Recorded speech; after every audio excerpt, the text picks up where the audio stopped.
Welcome to the Airgun Show. This week we've got the Air Arms S510 Ultimate Sporter R on the test bench. But before that, I'm heading out on an action-packed hunt targeting crows at the Roost.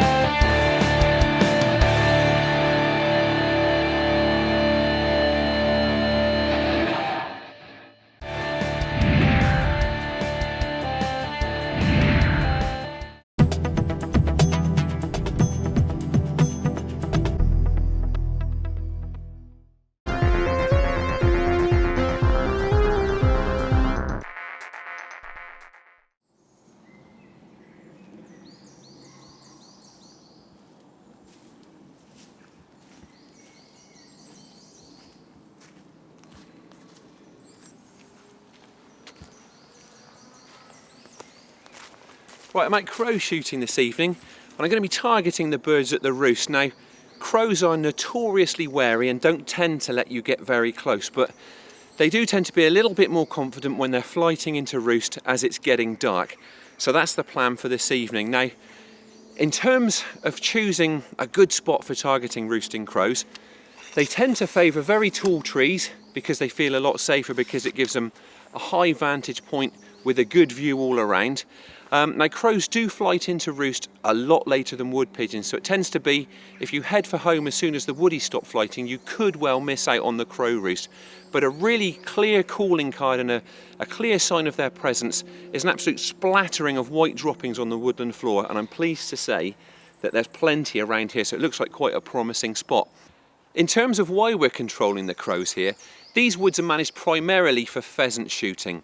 And the estate's concern is that as ground nesting birds, pheasants are incredibly susceptible to predation by crows, particularly at this time of year when they're nesting. Their eggs and their chicks are very likely to get eaten by crows. Now, there's a great spin-off from that in the sense that by reducing crow numbers here, we're also greatly increasing the nesting success of all the songbirds in these woods. Now, one thing also to bear in mind is the fact that we're not looking for absolute eradication as we may do with an introduced species like grey squirrels.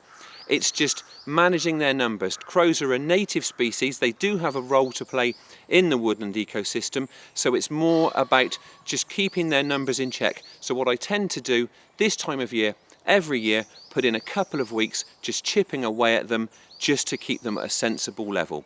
So let's get settled in, see if we can't get a few.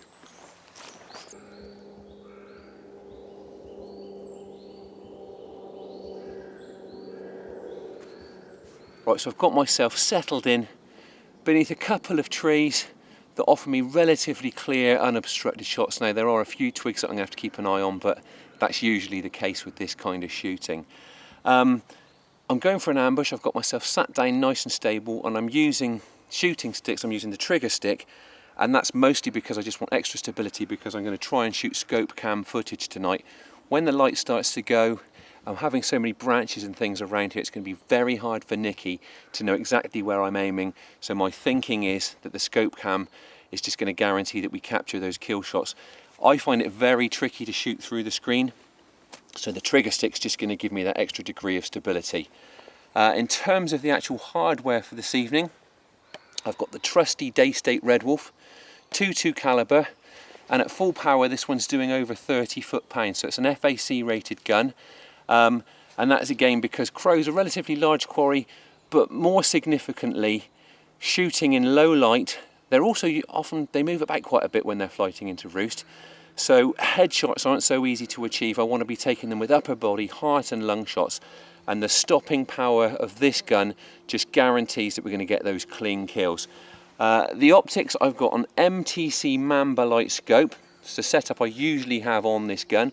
Relatively compact scope. Nice bright sight picture though, although I expect that is going to be compromised by the scope cam this evening.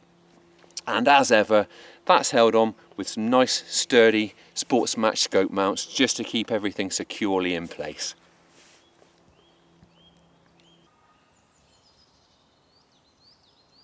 Now that I've got myself tucked in, it's just a matter of scanning the skies for the first signs of crows. As far as concealment goes, incoming birds are going to be viewing me against the ground. I'm wearing full camouflage and I've used a camo net to hide the straight lines of my shooting sticks.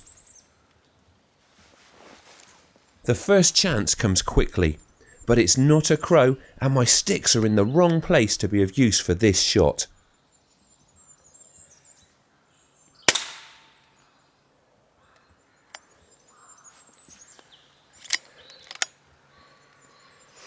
Well, we're not after squirrels, but the squirrels here do even more damage than the crows, so I was more than happy to take that one. It was pretty close, probably less than 15 metres, so I gave it just a little bit of holdover to hit it very squarely in the head. Great start.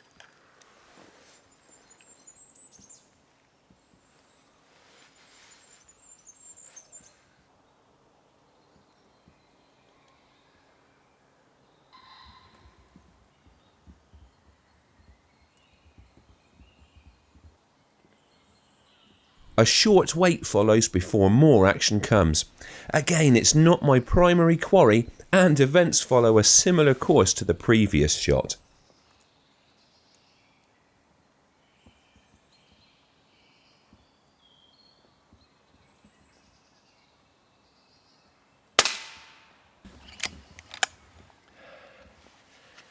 That was another close squirrel. Almost in exactly the same spot as the last one, but it was a little bit further away, didn't need quite as much holdover. So again, it was a relatively close, relatively straightforward shot, even shooting off of my knees with the scope cam. Again, it wasn't what we came for. Starting to hear a few crows moving now, so fingers crossed we'll start getting some action with them soon.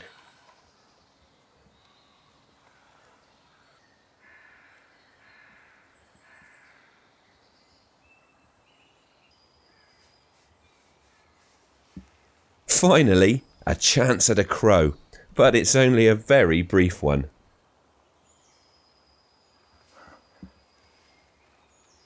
Well, that was a typical crow. Flew away before I got a chance to get a sensible shot off at it.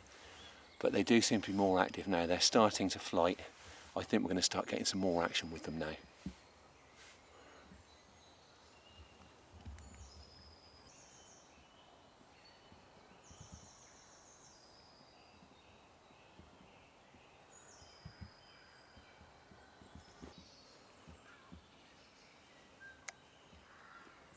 Another crow pitches in within range, and this one appears to be a little more settled.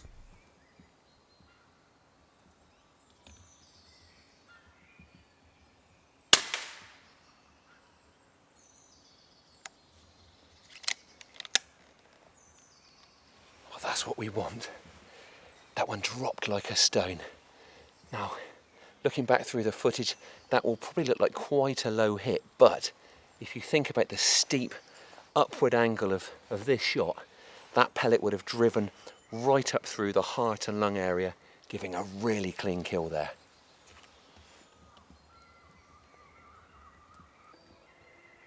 As expected, the crows really start flighting as the light starts to go, and I'm soon in with another chance.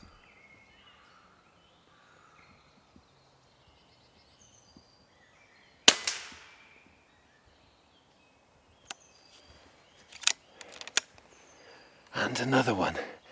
And again, that bird was completely poleaxed by that shot.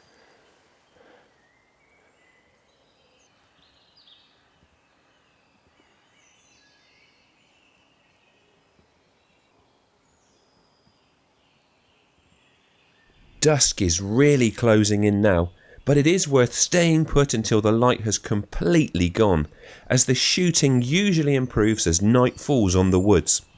The only problem is being able to see what's happening up in the treetops.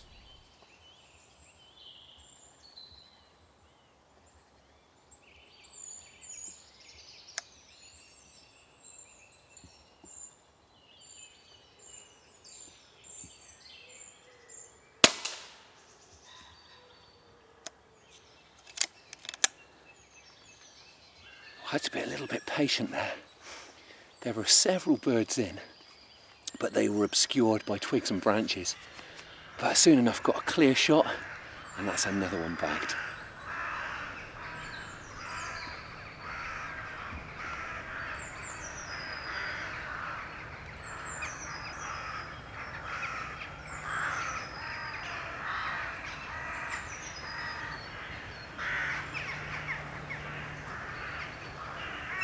This is the time I've been waiting for. It's really getting dark now, and there are good numbers of birds flighting in.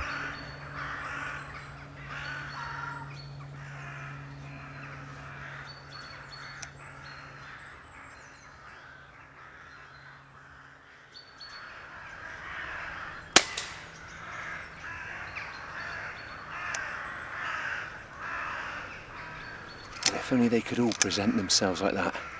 That one was an absolute sitter. Light's really starting to go now, but that one was just really nicely silhouetted, and the shot just snuffed it out. Real testament to the stopping power of this setup.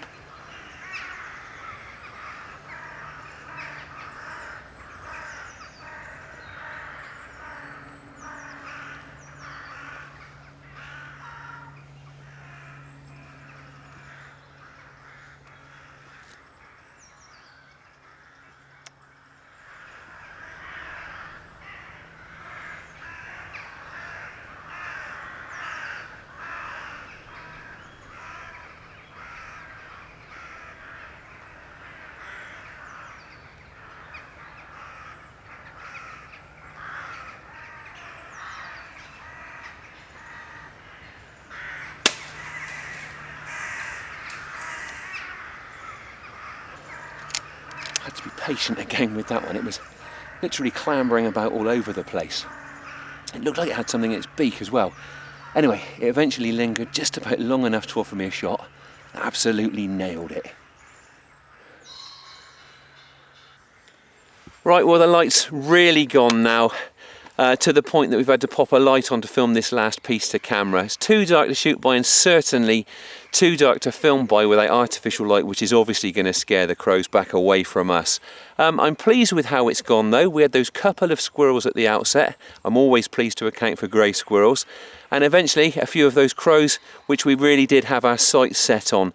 Now, over the coming weeks, with spring upon us, the trees are really going to leaf up. So my intention is to get out a couple more times while I can and just thin out these crows a little bit more. And as I said at the outset, just take down their numbers to a more sensible level to give those nesting game birds and songbirds a better chance of survival.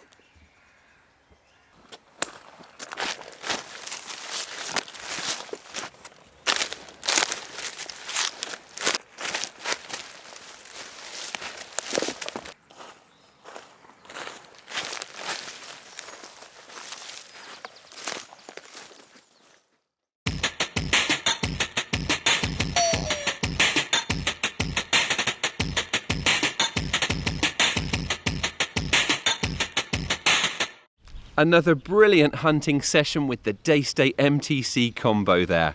And now, it's the Airgun Show news. This is the Airgun Show news. If you're an FAC airgunner in Cleveland, Lancashire or Leicestershire, there's good news. Your police force is one of the fastest at turning around FAC applications. That's the news from the latest analysis of processing times for certificate grants and renewals conducted by BASC. At the bottom of the rankings were South Wales, Dorset and West Midlands. Overall, most forces got slightly faster at processing applications in the last year. The general licences, which permit the shooting of pest bird species in England, are under review. BASC said this could be a positive thing for conservation and wildlife management and promised to offer its expertise to Natural England, which will undertake the review. All the current licences remain valid for the control of wood pigeons, crows, magpies, doves and other bird species. The Game and Wildlife Conservation Trust will be the Game Fair's chosen charity this year. A regular exhibitor at the Game Fair, the GWCT has carried out scientific research into Britain's game and wildlife since the 30s. Now, the Game Fair expects to raise up to £25,000 for the charity. Donations can be made when buying tickets, camping and packages in advance through the Game Fair website. And finally, it's not too late to pick up issue 120 of Airgun Shooter. This one's full of guns and gear, from the BSA R10 SE Super Carbine to the latest Heckler & Koch gun from Umarex. And there's a guide to upgrading your air rifle with the best aftermarket parts. Plus, there's a hunting masterclass from Matt Manning and a group test of 4 Springers. Pick up Airgun Shooter in good news agents or subscribe today for the best deals. That was the Airgun Show news.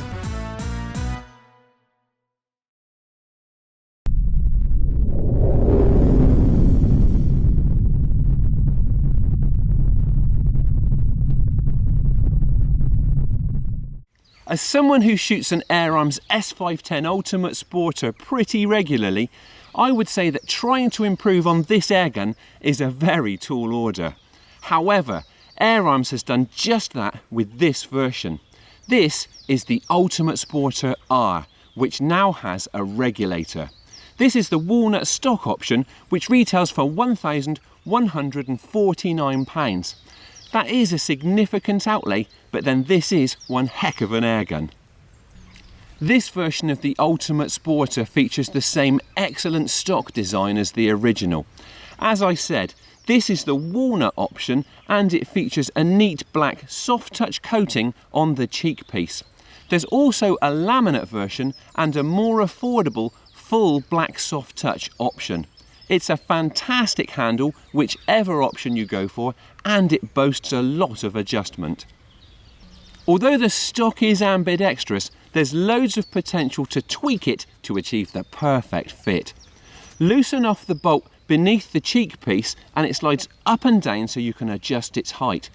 Better still, if you slacken off the 2 screws accessed through the side cutouts, the cheek piece can then rotate on a ball joint, enabling you to adjust orientation and angle before you lock it where you want it. The butt pad is also height adjustable, so there's no excuse for not having this stock set up to give you just the right alignment between eye and scope.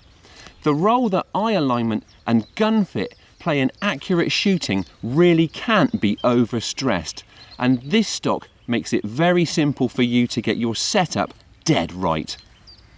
The rake of the pistol grip is excellent, with the result that your trigger finger finds its way almost instinctively to the blade. The forend is nice and long, with tactile grooves improving hold along the front section. The flat underside of the forend does have a bit of a target look to it. However, I also think it works perfectly well in the field. There are neat patches of checkering on either side of the forend and pistol grip. It feels great and also enhances the looks of the gun. The stock also features a sliding accessory rail, which is really handy for hunters like me who want to fit a bipod. The fact that the stud slides along the rail is a really nice touch because it means that you can position your bipod where it gives exactly the right point of balance. There's another quick release stud pre-fitted at the rear end of the stock, which means that you can go ahead and fit a sling without having to take a drill to this lovely piece of walnut. This gun weighs about 3.4 kilos unscoped and measures up at 101 centimetres with the silencer fitted. Considering it's a carbine model, it is still quite a substantially sized airgun, and I think it's all the better for it. It's still easily compact enough for hide shooting and it's very well balanced. It just feels great in the shoulder. Just as I would expect from Airarms, the engineering and finish of the metalwork are flawless, and I really like the fact that the dovetail scope rails are nice and low down to the barrel. There's a black anodised shroud running the full length of that Lowther-Walther barrel, and the Airarms calibre specific Q-Tech silencer doesn't only look great, it also does a fantastic job of hushing down muzzle report to little more than a whisper. It really is one of the best airgun moderators out there. The Ultimate Sporter runs the tried and tested Airarms 10-shot Rotary magazine. It's a system that I have a lot of faith in, and it's certainly a very pellet-friendly magazine. Pull the side lever all the way back and the magazine pulls straight out from the side. It's very easy to load. Pellets simply push in from the back and there's no spring tension to work against. Once it's fully loaded, you push it straight back in from the left-hand side, return the side lever, and you're ready to shoot. The side lever action which drives the magazine is well positioned and absolutely brilliant in operation.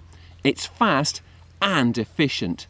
The rearward stroke cocks the gun and indexes the magazine, and the forward stroke probes home the pellet extremely smoothly. Even more slick is the fully adjustable two-stage trigger. There is loads of adjustment on it, but air arms guns tend to leave the factory with very well set triggers, and that's certainly the case with this one. The fairly long first stage comes to an obvious stop before the second stage breaks extremely crisply but without feeling precariously light. There's a manual push-through safety button located within the trigger blade. I will say that I don't like having to fumble around the trigger when I'm trying to operate a safety catch. However, this one is positive and near silent in operation. You push it in from the left to make the gun safe, and then push it back from the right when you're ready to shoot.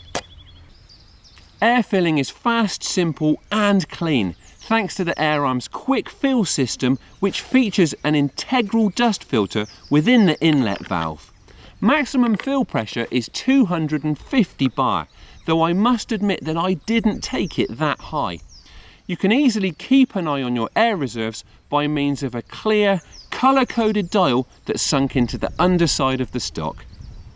The R in Ultimate Sporter R stands for regulator, and that's this airgun's real party piece.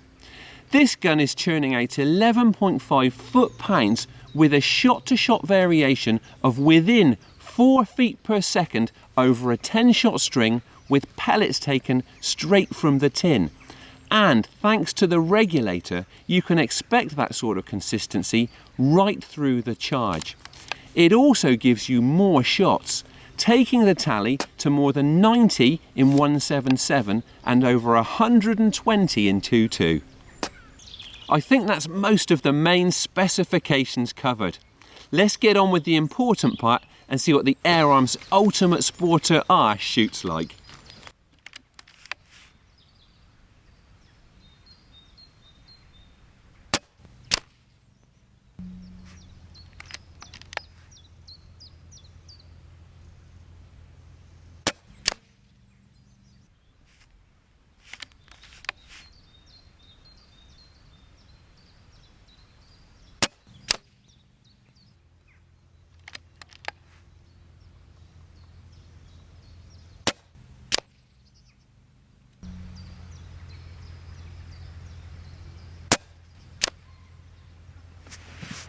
Well, what can I say about that? My original Ultimate Sporter is blisteringly accurate, but it does appear as if the regulator on this one has just taken it to another level. There's hardly any wind at all today, and the 177 caliber test gun has just run off a 5-shot group at 30 metres that's got to be within 10 millimetres from centre to centre. You really can't argue with that. The Air Arms Ultimate Sporter actually picked up the gong for Best Airgun at this year's Great British Shooting Awards, and I can see why. It's a solid performer which oozes quality without having to rely on gimmicks. It was hard to find fault with the original Ultimate Sporter, but the addition of that regulator brings another degree of refinement to an already brilliant airgun. Have a go with one for yourself and you'll see what I mean. Look out for the new and improved Airgun Shooter magazine, packed full of technique, gear and insight from some of the best shooters in the industry.